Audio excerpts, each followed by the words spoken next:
राष्ट्रीय समाचार और मैं हूं आपके साथ प्रिया पांडे। पहले एक नजर हेडलाइंस पर। डोंबिवली में वंदे मातरम के 150 वर्ष पर भारत माता की भव्य प्रतिमा, 2.5 लाख मिट्टी के दियों से बनी प्रतिमा 9 दिन में हुई तैयार, हजारों श्रद्धालुओं की मौजूदगी। मुस्लिम महिला के हिजाब को लेकर विवाद, मामला सियासी और अंतर्राष्ट्रीय बयानबाजी तक पहुंच गया। पाकिस्तान के लोगों ने भारत के मुसलमानों को किया गुमराह। सिरसा महिला थाने पर ग्रेनेड हमला, भगोड़ा जवान गिरफ्तार, रक्सौल से हैंड ग्रेनेड, पिस्टल और 907 ग्राम हेरोइन बरामद। 28 साल बाद भी कानून की पकड़, 200 रुपए के झगड़े में फरार आरोपी मुंबई से गिरफ्तार, पुलिस ने वेश बदलकर मुंबई के बस स्टैंड से आरोपी को दबोचा। बांग्लादेश में हिंदू को पीट पीट कर मौत के घाट उतार दिया, हिंदू मुसलमान की मौत नहीं बल्कि इंसानों की मौत।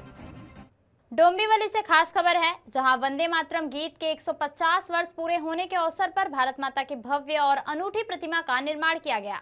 करीब 9 दिन की मेहनत से तैयार की गई यह प्रतिमा लगभग 2.5 लाख रंगीन मिट्टी की दियों से बनाई गई है, जो श्रद्धा, संस्कृति और देशभक्ति का अद्भुत प्रतीक बनकर उभरी है। डोंबिवली में आयोजित उत्सव महोत्सव कार्यक्रम के तहत इस भव्य प्रतिमा की स्थापना की गई, जिसके दर्शन के लिए हजारों की संख्या में डोंबिवलीकर पहुंचे और पूरे परिसर में देशभक्ति का माहौल देखने को मिला। उत्सव महोत्सव का उद्घाटन भाजपा प्रदेश अध्यक्ष रविंद्र चौहान गर्मियाई उपस्थिति में संपन्न हुआ। वहीं इस अवसर पर डोंबिवलीकर एक सांस्कृतिक परिवार पुस्तक का भी लोकार्पण किया गया। इस कार्यक्रम के माध्यम से सांस्कृतिक एकता, पर्यावरण संरक्षण और राष्ट्र प्रेम का सशक्त संदेश दिया गया। सभी को मालूम है कि वंदे मातरम इस राष्ट्रगान को 150 साल पूर्ण हुए हैं। देश के प्रधानमंत्री नरेंद्र मोदी जी ने संसद में भी उनके भाषण में वंदे मातरम गीत का जो महत्व है वो पूरे देश में लोगों को समझना चाहिए। इसके लिए संसद में गौरव उद्गार और भाषण किया।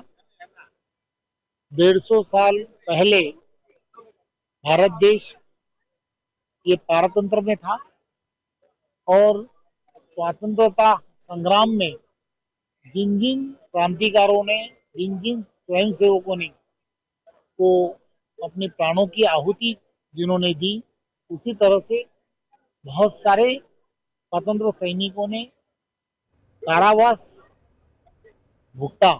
ऐसे सभी लोग इस गीत से प्रेरित होकर इन्होंने ये सब काम शुरू किया था। बुलेटिन में अगली खबर पटना से। मुख्यमंत्री नीतीश कुमार द्वारा नियुक्ति पत्र वितरण के दौरान एक मुस्लिम महिला के हिजाब को लेकर उठे विवाद के बाद अब यह मामला सियासी और अंतर्राष्ट्रीय बयानबाजी तक पहुंच गया है। जनता दल यूनाइटेड के विधान परिषद सदस्य कमर अंसारी ने इस मुद्दे पर कड़ी प्रतिक्रिया देते हुए कहा कि पाकिस्तान समेत कई इस्लामिक देशों से मिल रही कथित धमकियों से उनका कोई लेना देना नहीं है। उन्होंने कहा कि पाकिस्तान के लोगों ने भारत के मुसलमानों को गुमराह करने का काम किया है और जिस तरह वहां से बयान दिए जा रहे हैं उससे हिंदुस्तान के मुसलमानों को बदनाम किया जा रहा है। कमर अंसारी ने खुद को देश के प्रति ईमानदार बताते हुए कहा कि उनका जन्म हिंदू मुस्लिम भाईचारे के बीच हुआ है और उन्होंने यहीं रहकर तालीम हासिल की है। साथ ही उन्होंने नीतीश कुमार की आड़ में राजनीति करने वाले मुस्लिम नेताओं पर भी निशाना साधा। वहीं झारखंड के स्वास्थ्य मंत्री इरफान अंसारी द्वारा नुसरत प्रवीण को नौकरी, 3 लाख वेतन, मकान और सुरक्षा देने के बयान पर कमर अंसारी ने कहा कि स्वास्थ्य मंत्री इरफान अंसारी का कोई औकात नहीं है कि वह नौकरी दे सकते हैं। वह तो चपरासी को नौकरी नहीं दे सकते तो डॉक्टर को कैसे नौकरी देंगे। नौकरी देने का अधिकार सिर्फ और सिर्फ मुख्यमंत्री और प्रधानमंत्री के पास होता है। पाकिस्तान का तो नाम ही मत लीजिए, मुझे बहुत दुख होता है। पाकिस्तानियों के नाम को लेकर हमारे यहाँ हिंदुस्तान में जो मुसलमानों की बेइज्जती पाकिस्तानियों ने कराया है, मुझे उससे सख्त नफरत है। मैं पाकिस्तान का नाम भी नहीं सुनना चाहता। मेरी एजुकेशन तमाम हिंदू मुसलमान के बीच में हुई है। मैंने तालीम लिया है जहाँ वहाँ कोई हिंदू और मुसलमान का मामला नहीं था और न आज है न कल रहेगा। इसलिए पाकिस्तानियों की बात तो मैं करता ही नहीं। जो हिंदुस्तान के में भी हमारे उस तरह के लोग अफवाहें फैलाना और इस तरह के मामलात को, झूठ की बातों को उजागर करने की कोशिश कर रहे हैं, उसमें उनका स्वार्थ है, उसमें मुसलमानों के हक की बात नहीं है। मुसलमान लड़कियों के हक की बात नहीं है। हक की बात तो सिर्फ और सिर्फ नीतीश कुमार कर रहे हैं।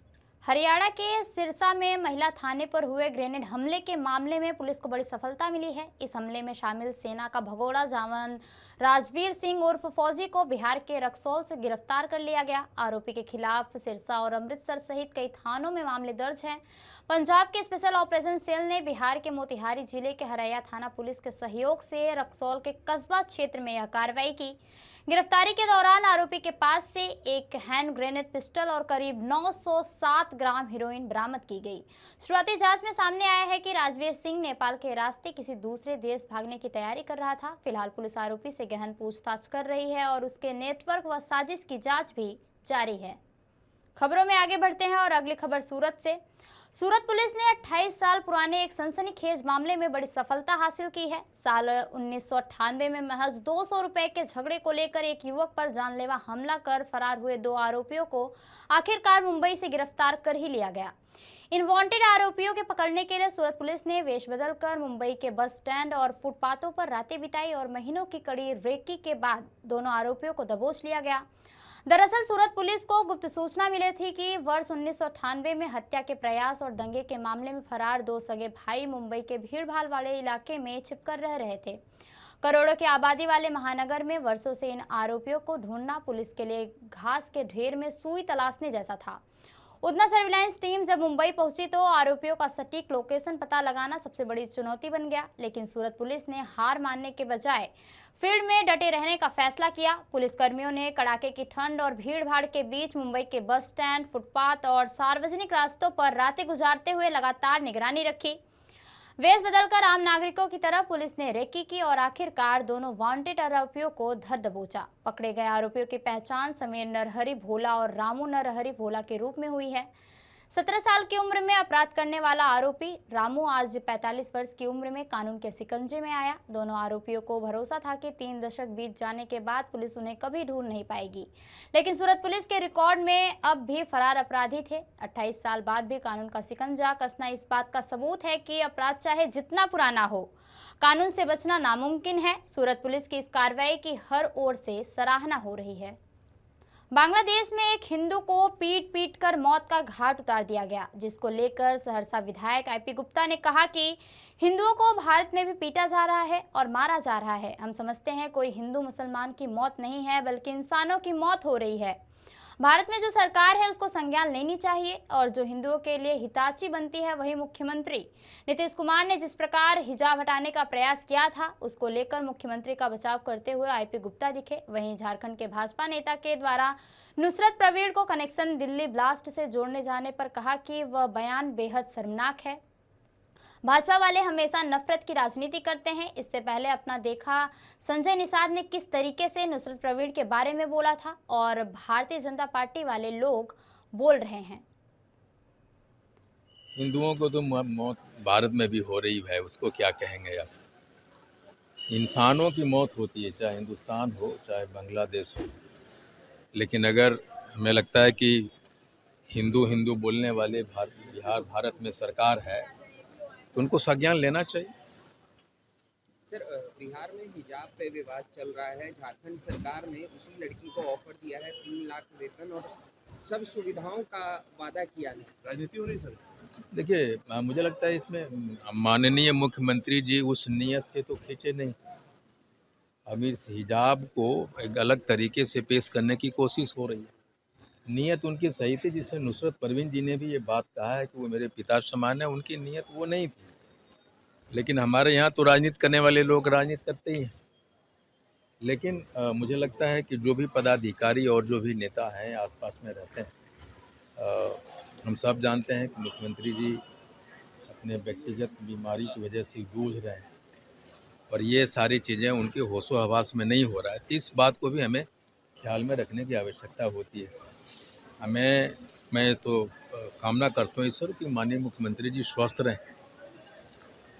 झारखंड के बीजेपी नेता ने कहा है कि नुसरत परवीन का जुड़ाव जो है दिल्ली ब्लास्ट से है। ये तो बेहद शर्मनाक है। ये जो भाजपा वाले ऐसे नेता जो ये भाजपा वाला जो बोला है बेहद शर्मनाक है। वैसे लोगों को चौक पे खड़ा करना है। जैसे संजय निषाद ने कुछ बातें बोल दिया ये बेहद शर्मनाक, ये भारतीय संस्कृति में रहने वाले लोग नहीं हैं।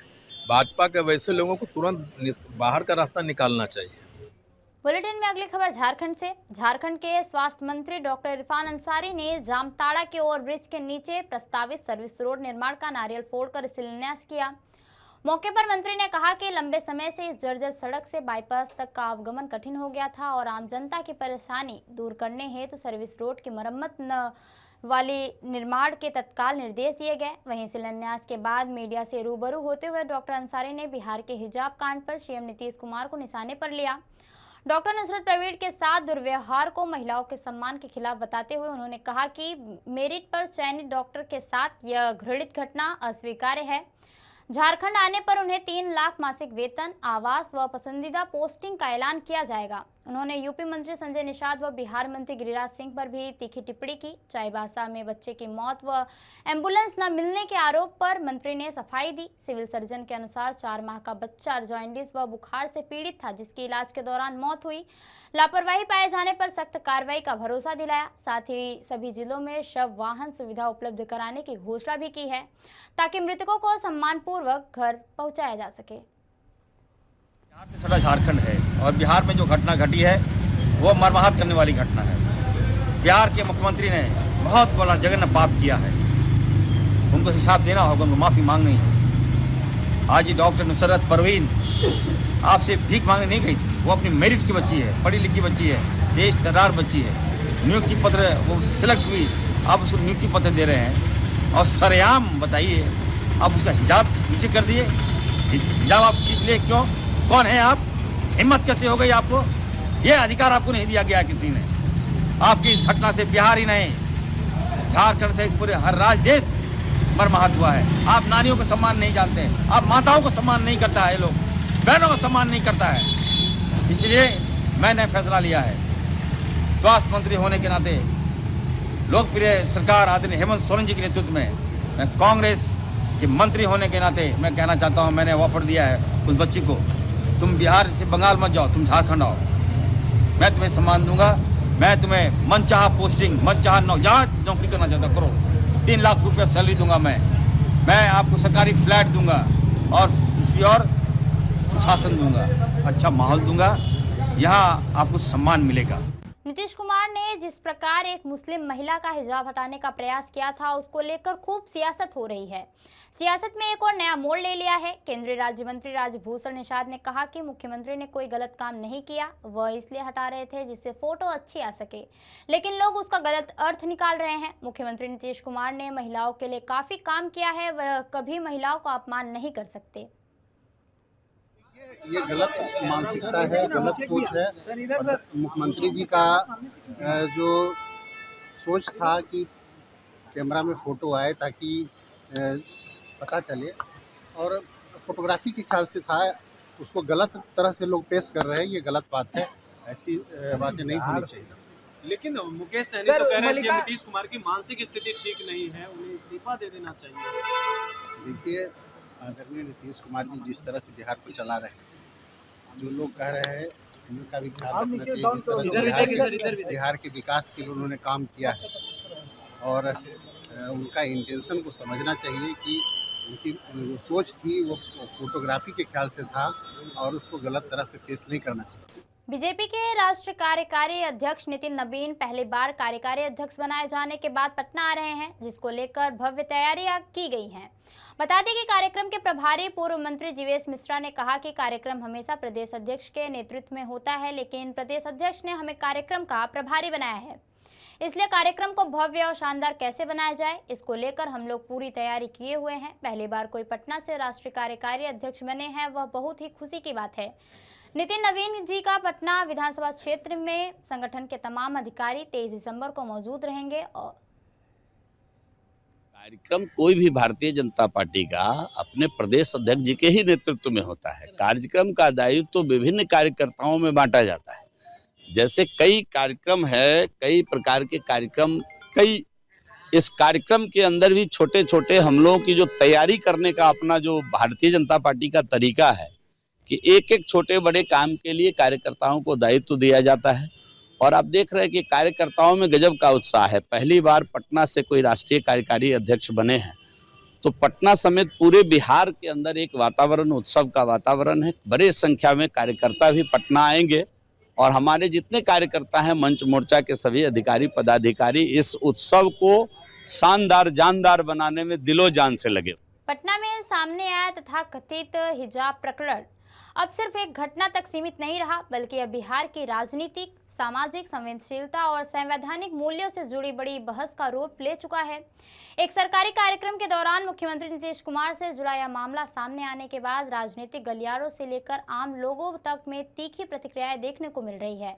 सवाल सिर्फ इतना नहीं है कि घटना में क्या हुआ, बल्कि यह भी है कि इसे कैसे देखा और समझा जाना चाहिए। दरअसल एक सार्वजनिक कार्यक्रम के दौरान सामने आए दृश्य का वीडियो और तस्वीरें सोशल मीडिया पर तेजी से वायरल हो रही हैं। इन्हीं दृश्यों को लेकर यह आरोप और सवाल उठे कि क्या हिजाब जैसी धार्मिक पहचान से जुड़ी चीज के साथ सार्वजनिक मंच पर ऐसा व्यवहार उचित था। हालांकि इस पूरे मामले को लेकर अलग अलग व्याख्याएं सामने आई हैं। कुछ लोगों ने इसे अनजाने में हुआ छड़ बताया, तो कुछ ने इसे संवेदनशीलता के अभाव के तौर पर देखा। आलम मोहम्मद इकबाल आप एमएलए ने कहा कि आज इसमें ना ही कोई मजहब की जनता है और ना ही कोई वर्ग की जनता है, बल्कि यहाँ पर हर वो लोग हैं जो हर महिला, बहन, बेटी का सम्मान करते हैं और उस बेटी के साथ दुर्व्यवहार इस मुख्यमंत्री ने की है, जिन्होंने 15 दिन पहले संविधान शपथ ली थी कि वो अपनी रियासत और अपने हर राज्य के हर वर्ग की इज्जत करेंगे, सम्मान करेंगे। और अब ये घटना सामने आ रही है।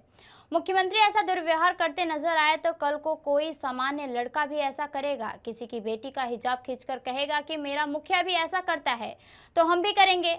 आज बिहार की महिलाएं इस चिंता में नजर आ रही हैं।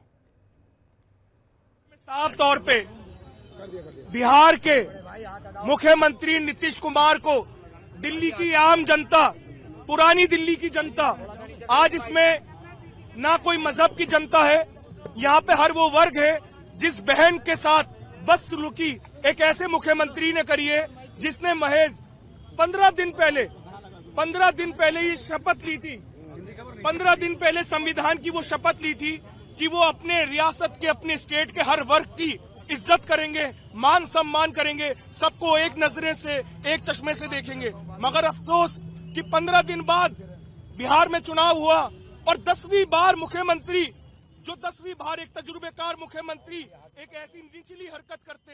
मैं पूछना चाहता हूं नीतीश कुमार से, आज नीतीश कुमार एक स्टेट के मुखिया है, अगर उस स्टेट के अंदर कोई आम लड़का, गली मोहल्ले का लड़का, किसी गांव देहात कस्बे का लड़का, अगर वो ऐसी हरकत किसी भी बहन बेटी के साथ करता, और आज मुखिया को देखकर आम नागरिक और जो वहां का आम जनता का एक लड़का है जो बैड कैरेक्टर लड़का है, अगर वो भी हिजाब को खींचेगा, किसी के, आज वो किसी के आंगन को, अगर किसी के रुपट्टे को खींचेगा, क्या नीतीश कुमार उसका साथ देंगे? और वो लड़का, जिसने, जो भी लड़का आज कल को बिहार के अंदर ऐसी हरकत करता है, तो वो ये कहेगा जब मेरा मुखिया भी ऐसा करता है हम भी ऐसा करेंगे। क्योंकि जब नीतीश कुमार को कोई सजा नहीं मिली है तो आम इंसान को भी, आम लड़के को भी कोई सजा नहीं मिलेगी। आज बिहार के अंदर लोग फिक्र में है, बिहार की बहनें, बिहार की महिलाएं आज सिर्फ इसी सोच के साथ है कि जब हमारा मुखिया इस तरीके की हरकत एक डॉक्टर महिला के साथ कर सकता है, ऐसी डिग्री का क्या फायदा जो मुखिया अपने ही बहन की, अपने ही बच्ची की रक्षा नहीं कर सकता, उसका हिजाब खींचता है, उसका पल्लू हटाता है। इस तरीके की हरकत करना ये निचले दर्जे की हरकत है। अगर मानसिक बीमारी से लिप्त है नीतीश कुमार तो उनकी जगह बिहार में नहीं, आगरा के पागल खाने में है, आगरा के पागल खाने में है। प्रदर्शन करने की वजह क्या है, क्या मांग? भाई हमारी मांग है, अभी तक इस मामले को अभी तक 8 दिन होने जा रहे हैं। नीतीश कुमार ने ना तो देश से माफी मांगी है, देश की महिलाओं के अंदर आज रोष है। बात मुस्लिम महिला की नहीं है। आज आले मोहम्मद इकबाल, ये जितने लोग यहाँ खड़े हैं, अगर ये मुस्लिम महिला के अलावा हमारी किसी भी बहन के साथ होता है, देश की हर बच्ची के साथ होता है, देश की किसी भी बहन के साथ होता है, इससे ज्यादा लश्कर, इससे ज्यादा जनता उस बहन के लिए भी खड़ी होगी। मगर अफसोस की बात है, हमारी मांग नीतीश कुमार माफी मांगे और इस्तीफा दे, इसकी मांग है। हम यहाँ से बिहार भवन की तरफ कूच कर रहे हैं। हम दिल्ली पुलिस से आग्रह करते हैं, हम बिहार भवन जाके नीतीश कुमार का पुतला दहन करना चाहते हैं। खबरों में आगे बढ़ते हैं और अगली खबर बिहार से। बिहार में हिजाब को लेकर चर्चा में आई महिला डॉक्टर ने अब तक अपनी ड्यूटी ज्वाइन नहीं की, जिससे मामला और चर्चा में आ गया। दरअसल एक सरकारी कार्यक्रम के दौरान मुख्यमंत्री नीतीश कुमार ने महिला डॉक्टर से नकाब हटाने के लिए कहा था, जिसके बाद सियासी विवाद खड़ा हो गया। बिहार में हिजाब को लेकर चर्चा में आई आयुष डॉक्टर नुसरत परवीन ने अब तक अपनी ड्यूटी ज्वाइन नहीं की। अधिकारियों के मुताबिक शनिवार शाम तक उन्होंने पदभार ग्रहण नहीं किया, जबकि ज्वाइनिंग की समय सीमा को विशेष मामले में आगे बढ़ाया गया।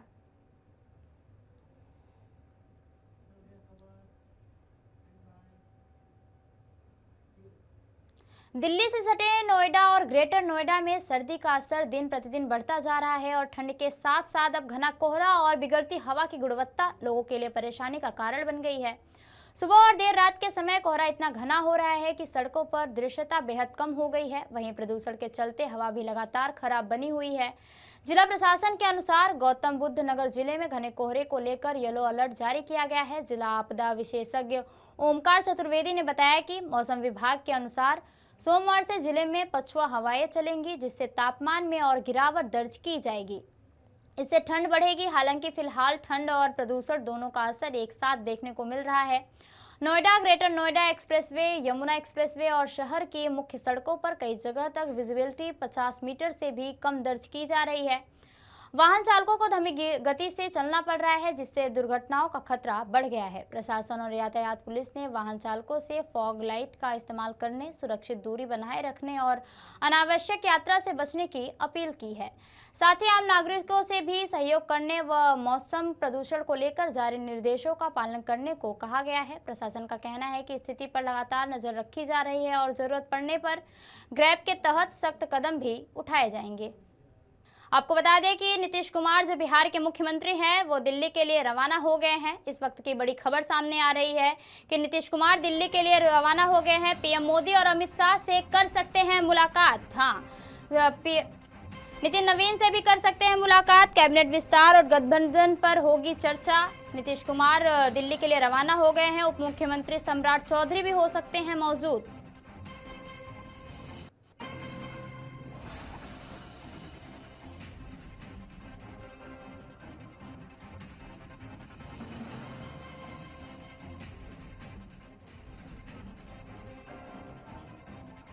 नीतीश कुमार दिल्ली के लिए रवाना हो चुके हैं और पीएम मोदी और अमित शाह से कर सकते हैं मुलाकात। जानकारी है कि मुख्यमंत्री नीतीश कुमार मुलाकात कर सकते हैं पीएम मोदी से।